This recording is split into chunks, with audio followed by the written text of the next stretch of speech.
Bonjour à tous et bienvenue dans Metamorphosis School, l'école de la transformation. Nous sommes à notre 6e épisode et vous savez que cette semaine, nous jouons bien évidemment les prolongations avec cette grande thématique qui est le combat spirituel. Il y a tellement de choses à dire sur la guerre spirituelle et je suis convaincu que même à l'issue de cette série d'enseignements, que nous prenions toutes 2 semaines, 3 semaines, un mois même à enseigner, il y aura toujours des choses à dire, toujours parce que le Seigneur ne cesse jamais de nous donner des nouveaux niveaux de révélation, surtout en ce qui concerne notre identité en tant qu'enfant de Dieu, parce que vous l'avez compris, le plus important dans cette histoire de combat spirituel, c'est de comprendre le positionnement que nous devons adopter en fonction de l'autorité que notre Seigneur nous a conférée par sa victoire à la croix. Et c'est ce que nous essayons de comprendre depuis plusieurs semaines avec les différentes révélations que le Seigneur nous donne au sujet de la guerre ou encore du combat spirituel. Aujourd'hui, dans ce 6e épisode, nous allons poursuivre tout simplement ce que nous avons commencé à étudier hier, à savoir les démons et leurs œuvres. Je ne vais pas aller plus loin, je ne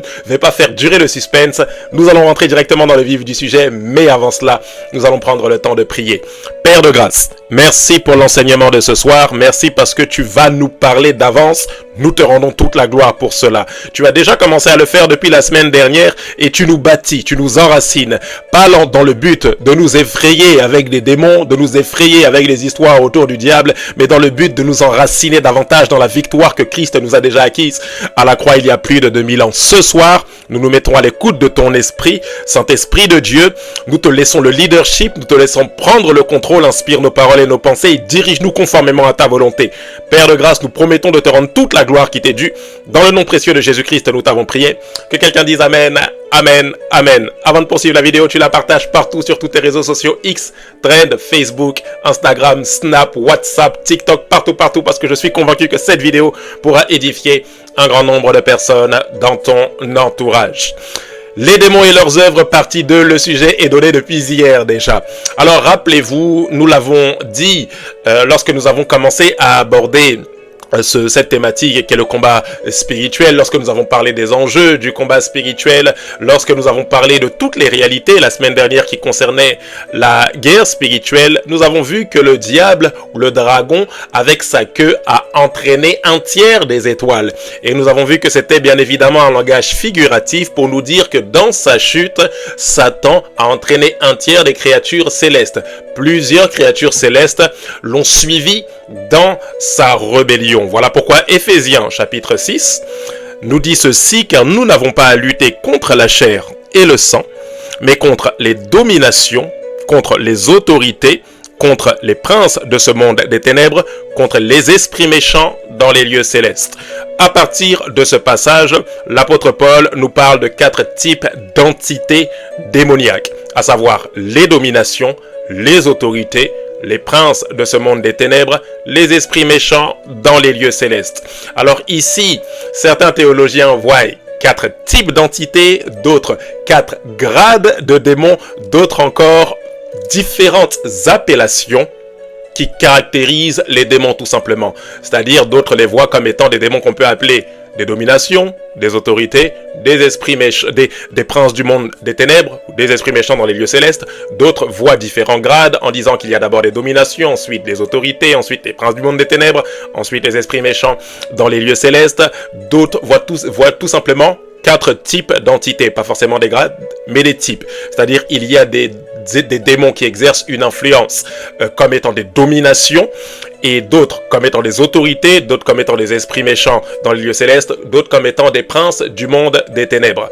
Alors quelle que soit la théorie ici que vous adoptez, la seule chose que vous devez comprendre, c'est que nous luttons contre des entités spirituelles qui peuvent varier en méchanceté, qui peuvent varier en intensité de pouvoir, toutes ces choses-là. Mais le plus important, c'est que notre adversaire ou nos adversaires sont d'abord des esprits méchants, sont d'abord littéralement des démons. C'est la chose que vous devez retenir qui est très très importante. Mais avant d'aller un peu plus loin, j'aimerais revenir sur cette affirmation que l'apôtre Paul fait lorsqu'il dit que nous n'avons pas à lutter contre la chair et le sang.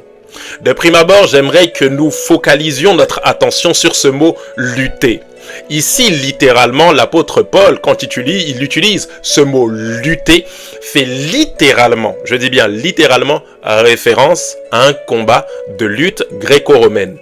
Pour ceux qui ont regardé les JO, ou pour ceux qui ont un peu vu même que ce soit l'épreuve de lutte, ou même l'épreuve de judo, c'est exactement à ce type de combat que l'apôtre Paul fait référence lorsqu'il dit « Nous n'avons pas à lutter contre la chair et le sang, mais contre les dominations ».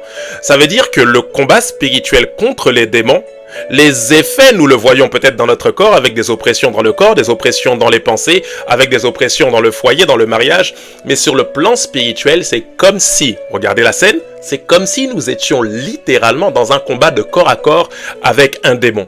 C'est la raison pour laquelle vous pouvez ressentir des secousses dans votre corps, des secousses dans votre vie, parce que sur le plan spirituel, c'est pas un démon qui vous lance des missiles à distance, non, c'est comme si il y avait un combat de corps à corps, d'esprit à esprit. Il fait littéralement référence à un combat dans lequel vous êtes entré face à des esprits avec lesquels vous rentrez en lutte.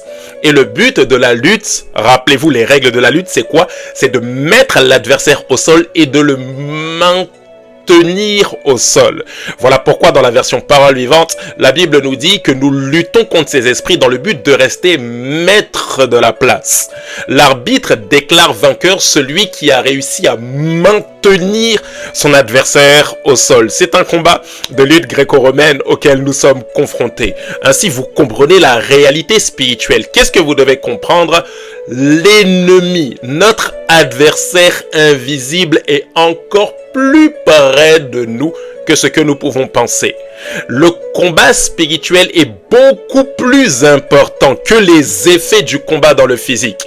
Qu'est-ce que vous devez comprendre? Vous ne devez pas d'abord chercher à arracher absolument le mariage d'abord. Vous ne devez pas chercher à arracher la fécondité d'abord. Non, non, non, non, non. Vous devez neutraliser l'esprit qui est en action et qui déstabilise vos finances, qui déstabilise vos foyers. Ce n'est pas non, d'abord je vais garder mon mariage, je vais protéger. Non, non, non. Quel est l'esprit qui déstabilise? Vous neutralisez ça, vous maintenez l'esprit en respect. Vous le tenez en respect, vous restez maître de la place. Automatiquement, l'influence quitte votre vie au nom de Jésus-Christ. Il dit, nous n'avons pas à lutter contre la chair et le sang.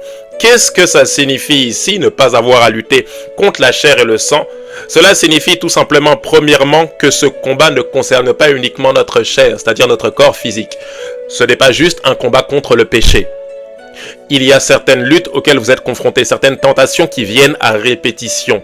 Il y a certains péchés dans lesquels vous retombez qui ne sont pas juste le fait que vous n'arrivez pas à crucifier votre chair. Parfois, il y a des oppressions démoniaques derrière qui vous empêchent de pardonner.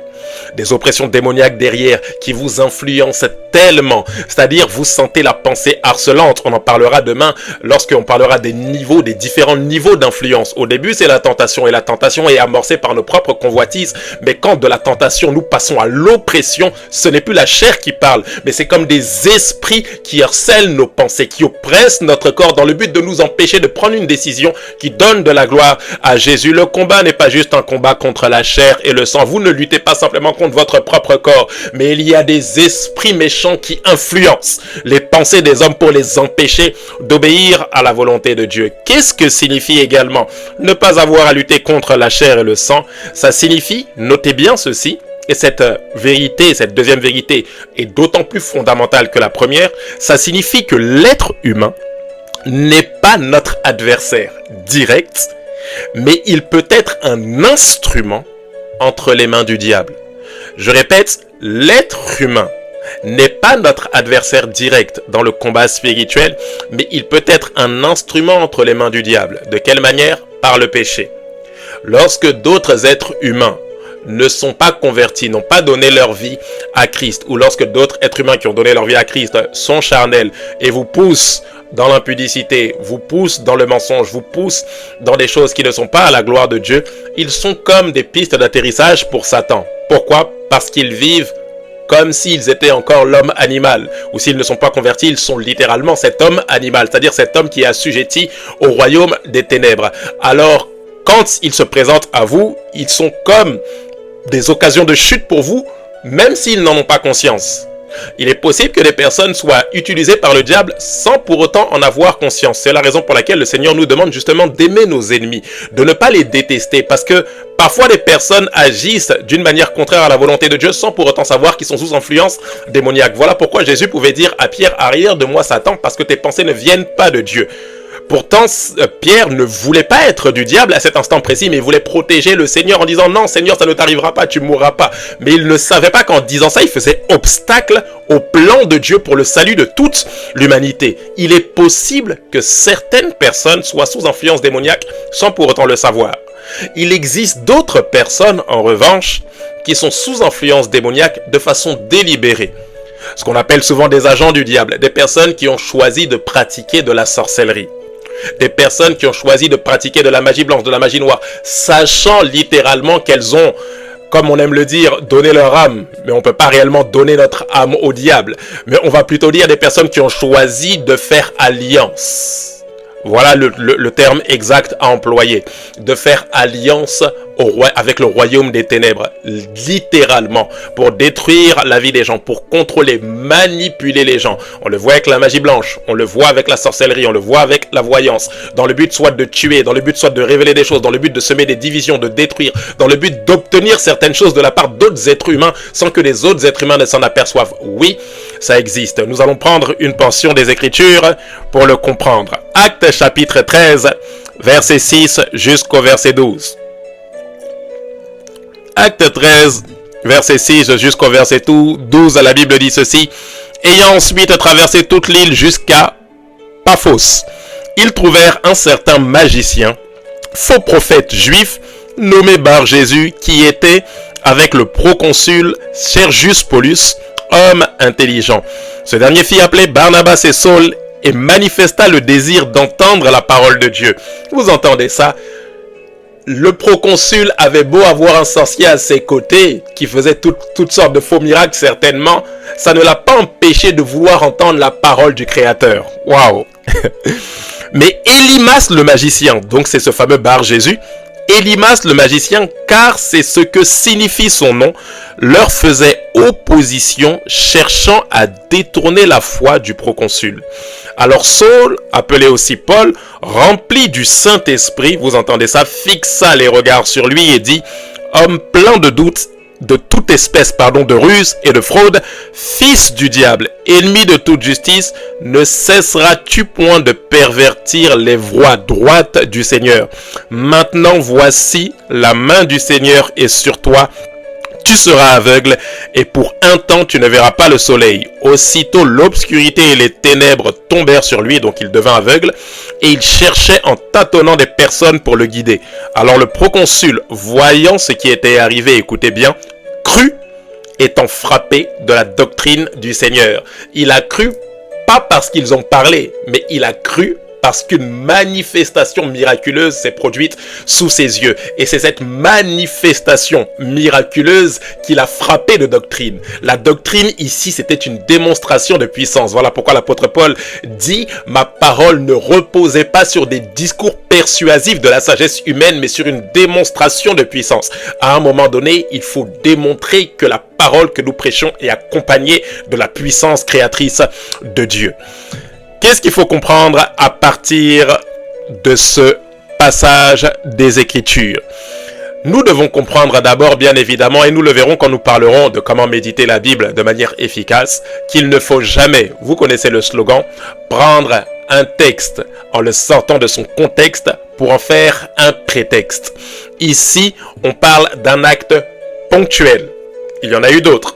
Un acte ponctuel où l'apôtre Paul prend autorité ici sur un magicien qui faisait obstacle, c'est-à-dire qui cherchait à détourner le proconsul de la foi en Christ. De manière ponctuelle, l'apôtre Paul prend autorité et un miracle ici, une manifestation surnaturelle qui défie les lois de la nature se manifeste et automatiquement le magicien devient aveugle. Ici, il s'agit d'un miracle, il s'agit d'une manifestation où il s'agit d'un exemple ponctuel. On ne peut pas faire d'un exemple ponctuel une doctrine et dire, bon, comme l'apôtre Paul a fait ça, ça veut dire que aussi quand les gens sont contre vous, vous devez systématiquement prendre autorité, les aveugler, les tuer. Non, non, non, non, non, non, non, non, non, non, non. C'est un exemple ponctuel qui émane de la souveraineté de Dieu. Regardez les paroles qui sont utilisées. La Bible dit qu'à cet instant, Paul, rempli du Saint-Esprit, fait cette déclaration. Et en faisant cette déclaration, boum, quelque chose se passe. Et à ce moment-là, c'est quoi? Une manifestation de l'Esprit. C'est-à-dire le don de foi accompagné d'une manifestation miraculeuse, du don d'opérer des miracles. Parce que le but, rappelez-vous des dons spirituels, quand le don d'opérer des miracles rentre en action, qu'est-ce qu'il fait? Soit il peut redonner la vue à un aveugle, soit il peut faire en sorte qu'un organe fonctionne, ou inversement, il peut faire en sorte qu'un organe ou un élément de la nature cesse de fonctionner. Voilà pourquoi Jésus déclare et le figuier sèche automatiquement. L'apôtre Paul, sous l'influence du Saint-Esprit, déclare et automatiquement barre Jésus. Ce magicien faux prophète devient automatiquement aveugle. C'est une manifestation de l'esprit ici, dans un cadre ponctuel, exceptionnel, par rapport à une personne qui faisait obstacle à l'évangile. C'est très très intéressant ici de le préciser. Ce n'est pas une personne qui faisait obstacle à un mariage ou quoi que ce soit. Non, on est dans le cadre de l'obstacle à la propagation de l'évangile, notamment à la conversion du proconsul. Qu'est-ce que nous devons comprendre ici par rapport à ce passage et qu'est-ce que nous pouvons en tirer? Notez ceci, il peut parfois vous arriver de prendre autorité étant conduit par le Saint-Esprit. Je répète, étant conduit par le Saint-Esprit. Ce n'est pas une doctrine biblique. La Bible ne nous dit pas systématiquement. C'est la raison pour laquelle, lorsque les disciples ont demandé, Seigneur, veux-tu qu'on invoque le feu sur ces personnes? Et Jésus leur dit, vous ne savez pas de quel esprit vous êtes animés. Mais ici, de manière ponctuelle, le Saint-Esprit peut vous donner comme une conviction que vous devez prendre autorité sur des personnes utilisées par le diable, mais pas dans le but de détruire la vie de ces personnes, pas dans le but de les tuer, non, mais dans le but de neutraliser l'activité démoniaque à travers la vie de ces personnes-là. Vous comprenez ça? Alors ici, la personne n'est pas la cible, mais la cible, c'est l'activité démoniaque qui est derrière.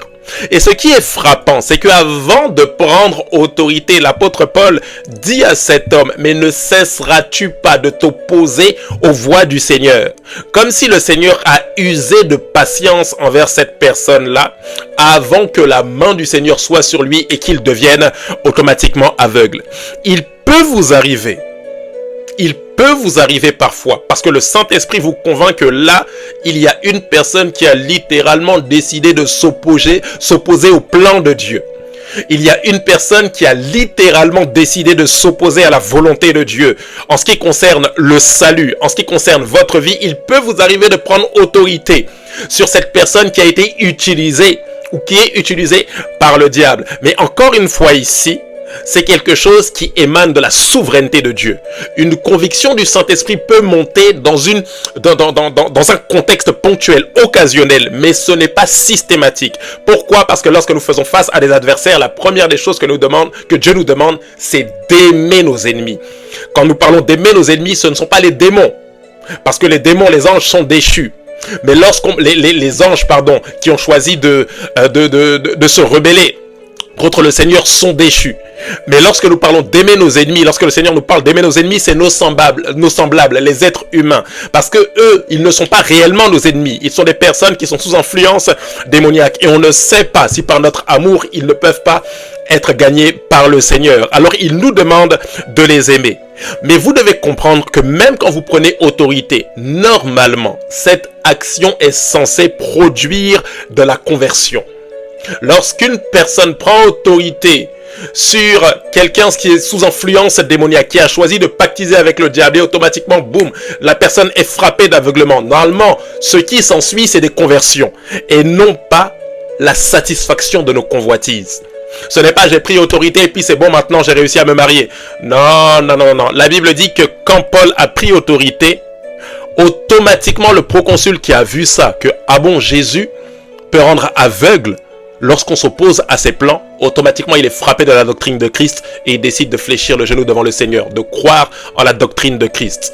Ainsi, vous comprenez que les manifestations miraculeuses, une délivrance qui s'opère lorsqu'on prend autorité sur des personnes utilisées par le diable, normalement c'est censé s'en suivre de conversion et non pas juste de témoignages qui disent donc j'ai pris autorité, j'ai eu un enfant, j'ai pris autorité, je me suis marié. Non, non, non, non, non, non, non. Ici on est dans le cadre d'une personne qui s'opposait au plan de Dieu et le plan de Dieu c'est quoi? C'était la conversion d'une personne. Vous entendez ça? Cette parole est puissante.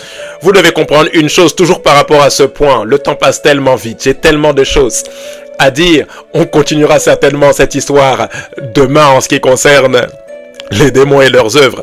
Mais vous devez comprendre ceci, vous ne devez pas haïr les hommes et vous transformer en chasseurs de sorciers.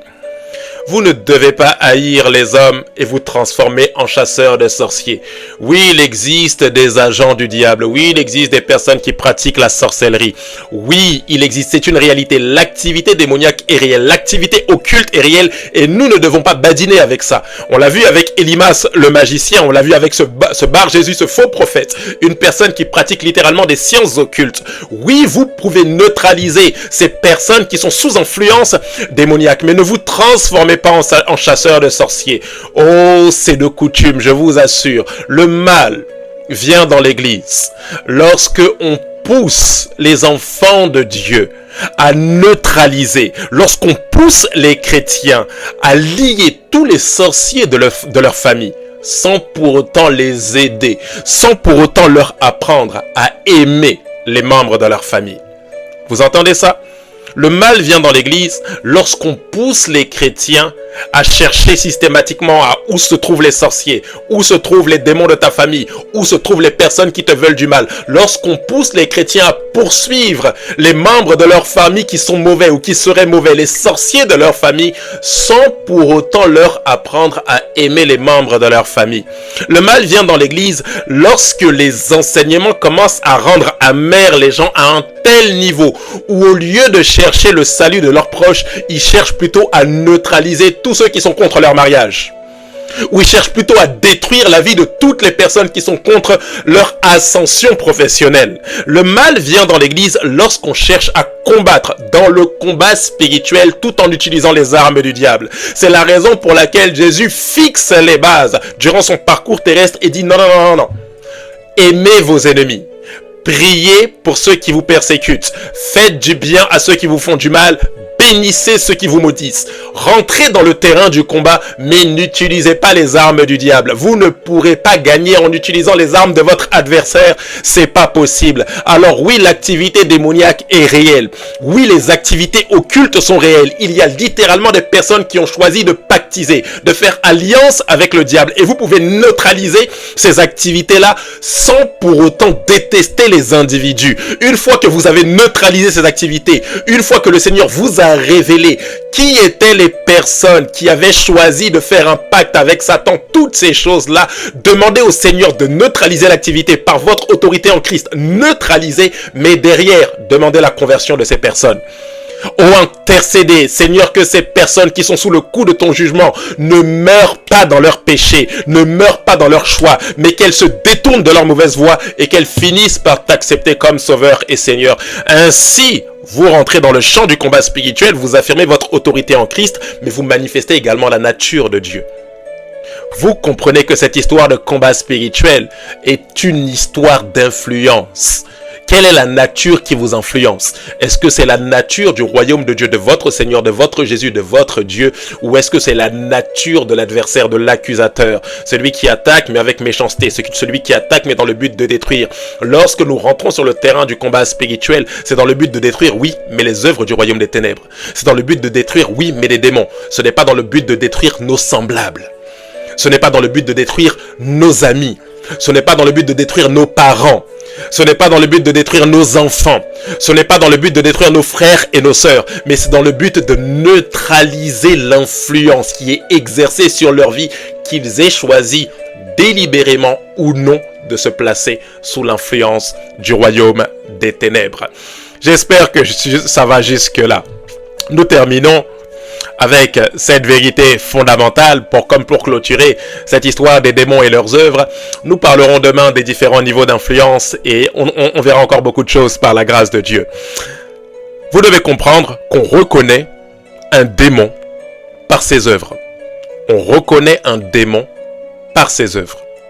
Alors ici, j'aimerais m'appesantir sur ce point en vous disant tout simplement que lorsqu'on parle du combat spirituel, pour triompher des œuvres du diable, nous n'avons pas forcément besoin de connaître tous les secrets du diable, toutes ces choses-là, même si hier nous avons vu les armes de destruction massive, un sujet qui nous a tellement fait du bien, mais au-delà de ça, nous devons comprendre que nous avons juste besoin de connaître les bénéfices de notre autorité en Christ. Plus nous connaissons les bénéfices de notre autorité en Christ, et plus nous avons l'ascendant, le dessus sur les démons tout simplement. Marc chapitre 5 verset 8, la Bible dit ceci: car Jésus lui disait, sors de cet homme, esprit impur, et il lui demanda, quel est ton nom? Légion est mon nom, lui répondit-il, car nous sommes plusieurs à l'intérieur de cet homme, bien évidemment.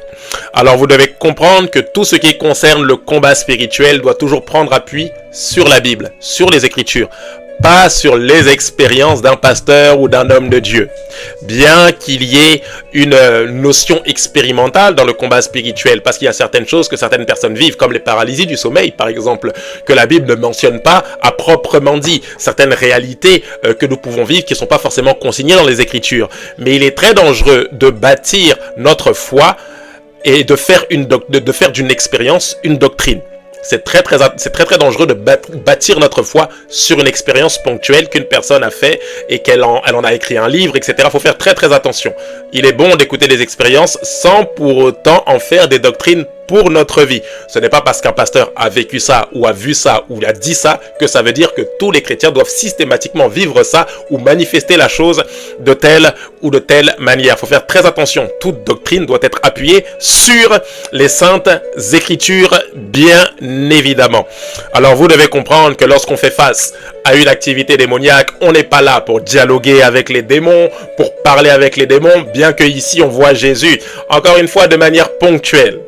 Rappelez-vous, on ne fait pas une doctrine, même si c'est dans les Écritures. On ne fait pas une doctrine à partir d'un verset seulement. C'est pas possible. On ne bâtit pas une doctrine biblique avec un seul verset. Ce n'est pas parce qu'on voit Jésus ici en train de demander le nom aux démons que nous devons commencer à dialoguer avec les démons pour leur en donner des noms, pour détecter quels sont leurs noms. Rappelez-vous, le diable est menteur. J'aime souvent le dire, c'est pas parce que le diable vous donne une information que ça veut dire que l'information est vraie. Alors quand des sorciers viennent vous voir en vous disant que avant, maintenant je me suis converti à Christ, mais avant, quand j'étais encore dans le monde ou quand j'étais encore sorcier, voici ce qu'on faisait, on se cachait dans les cafards. La question que je pose toujours, mais quand vous étiez dans le monde ou dans la sorcellerie, qui vous dit que la manière que le diable vous demandait, avec laquelle le diable vous demandait d'opérer, qui vous dit que cette manière-là était vraie? Il vous a dit, pour pouvoir opérer, il va falloir faire une potion, etc. Mais qui vous dit qu'il vous mentait pas? Que vous faisiez ça, mais en vain. Vous aviez des effets, mais qui vous dit que c'était à cause des effets, que c'était à cause de ce que vous aviez fait que vous avez eu ces effets-là? Le diable est un menteur. Vous ne pouvez pas lui faire confiance. Ici, c'est un cas ponctuel dans lequel Jésus demande au démon quel est son nom. Le démon répond, et regardez la réponse du démon qui est comme le point central de notre dernier point de ce soir. Ici, le démon répond, je m'appelle Légion. Pourquoi? Parce que nous sommes nombreux, nous sommes plusieurs à l'intérieur. Ainsi, vous comprenez qu'il existe un lien étroit entre la nature des démons, entre l'appellation des démons et les œuvres qu'ils manifestent. Si ce démon est appelé Légion, c'est parce qu'ils étaient plusieurs à l'intérieur de cette personne en question qui était possédée. Il ne s'appelle pas Légion parce qu'il a choisi ce nom. Non. Il s'appelle Légion en fonction des œuvres qu'il manifestait. Ils étaient plusieurs à posséder la vie de cet homme. C'est exactement le même type d'exemple que nous pouvons voir notamment dans Apocalypse chapitre 9 verset 11 lorsqu'on parle de Abaddon ou Apollyon. La Bible dit ceci, le roi des sauterelles, c'est l'ange du trou sans fond. En hébreu, il s'appelle Abaddon ou Abaddon et en grec Apollyon, c'est-à-dire le destructeur. Si il s'appelle Apollyon, c'est parce qu'Apollyon signifie le destructeur. Vous comprenez ça? On reconnaît un démon à travers les œuvres qu'il manifeste. L'esprit de peur s'appelle esprit de peur, non pas parce qu'on l'a nommé esprit de peur pour faire joli, mais c'est parce que son but c'est de manifester de la peur à outrance. Je vous l'ai dit hier, ainsi, lorsque vous cultivez, nourrissez la peur, vous appelez la nature de cet esprit. Et c'est normal que cet esprit vienne davantage vous oppresser. On ne parle pas de la peur liée à la prudence, mais on parle d'une peur qui guide et qui téléguide toutes nos actions. À un moment donné, cet esprit vient vous oppresser parce qu'il reconnaît sa nature en vous. Alors lorsque nous chassons cet esprit et que nous disons esprit de peur, libère la vie de cette personne-là, c'est par rapport aux œuvres qu'il manifeste. C'est parce qu'on a détecté que cette personne était téléguidée par la peur. Et derrière cette peur qui téléguidait la vie de cette personne se cachait un esprit de peur. Lorsqu'on parle de l'esprit de mari de nuit, l'esprit de femme de nuit, l'esprit de sirène des eaux, l'esprit de séduction, ce n'est pas qu'il porte ce nom-là. Quel que soit le nom qu'on peut donner, Mami Wata, donnez tous les noms que vous voulez, mais c'est en rapport avec les œuvres que manifeste cet esprit. L'esprit de mari de nuit se comporte littéralement comme une personne qui est mariée à la vie de la personne qui est oppressée par cet esprit. C'est comme si cette personne formait comme une romance. C'est comme si cette personne avait tissé comme une romance, mais avec un démon. Et vous le voyez, cette personne n'arrive pas à se mettre en relation. Et quand elle se met en relation, les relations ne tiennent pas.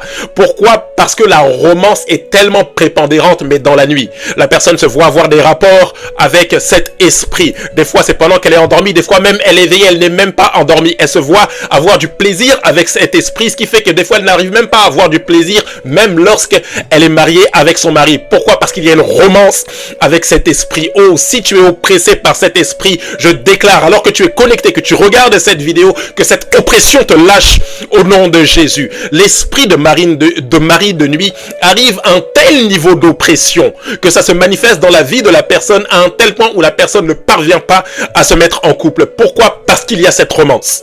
Et cet esprit se manifeste à travers la jalousie. Des fois, la personne est en fiançailles, la personne est mariée avec quelqu'un, mais le conjoint de cette personne-là ou la conjointe de cet homme-là a comme des traces sur le corps, comme des griffes sur le corps. Parfois même, elle est projetée en dehors du lit. Pourquoi? Parce que l'esprit ne veut pas que la personne soit en couple, ne veut pas que la personne se marie. C'est une entité démoniaque qui manifeste les œuvres comme si elle était mariée avec la personne, alors qu'elle oppresse la vie de la personne dans le but de réduire à néant la vie relationnelle, la vie amoureuse de cette personne-là. On reconnaît un démon à travers les œuvres qu'il manifeste. Je vous donne 2 références bibliques pour terminer notre épisode de ce soir. Marc chapitre 9 verset 25. Jésus, voyant accourir la foule, menaça l'esprit impur et lui dit: esprit muet et sourd. Vous pensez que cet esprit porte ce nom-là? Non.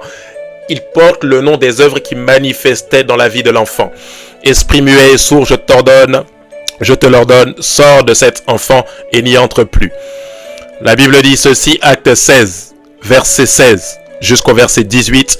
Comme nous allions au lieu de prière, une servante qui avait un esprit de python et qui, devinant, procurait un grand profit à ses maîtres. Une servante qui avait un esprit de python.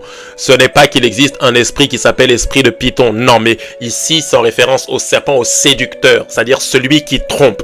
Et c'est exactement ce que cette femme faisait. Devinant, procurant un grand profit à ses maîtres, vint au-devant de nous et se mit à nous suivre. Paul et nous, elle criait, ces hommes sont des serviteurs du Dieu très haut et ils vous annoncent la voie du salut. Ici, la dame disait la vérité, mais quand cette vérité émane d'un esprit de python, c'est dans le but de séduire, de détourner du Seigneur. Et elle fit cela pendant plusieurs jours. Paul, fatigué, se retourna et dit à l'esprit: je t'ordonne au nom de Jésus-Christ, sors d'elle. Et il sortit à l'heure même. Ainsi, vous comprenez qu'on reconnaît les démons à travers les œuvres qu'il manifeste. Nous allons prendre le temps de prier pendant quelques minutes. Et si à travers cette vidéo, tu as senti comme des oppressions auxquelles tu étais sujet, nous allons neutraliser cela au nom de Jésus.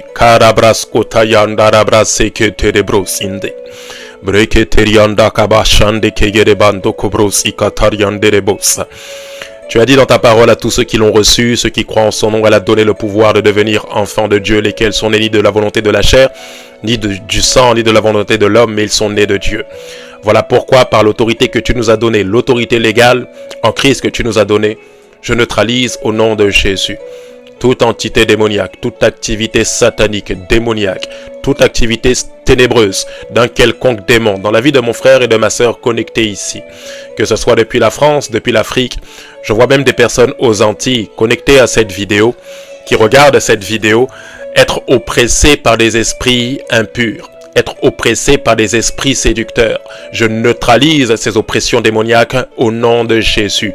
Je vois comme des personnes qui se sont reconnues à travers cet esprit de mari de nuit, de femme de nuit qui les oppressait. Je vois ces oppressions être neutralisées au nom puissant et glorieux de Jésus-Christ. À l'instant même, au son de ma voix, je prends autorité contre tout esprit démoniaque, esprit qui pousse à la masturbation, esprit qui pousse à l'impudicité, esprit qui pousse à l'adultère. Je neutralise vos œuvres au nom de Jésus.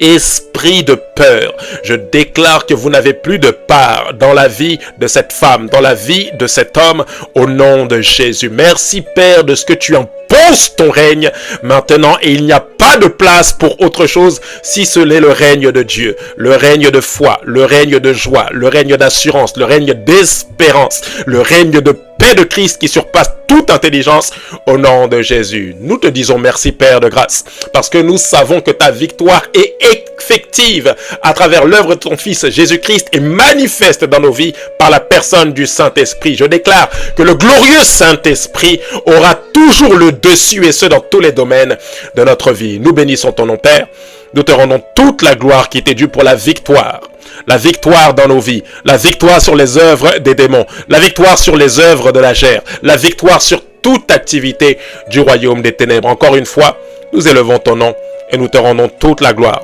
toute l'honneur, toute la louange qui t'est du Père. Dans le nom précieux de Jésus-Christ, nous t'avons prié. Que quelqu'un dise Amen, Amen, Amen.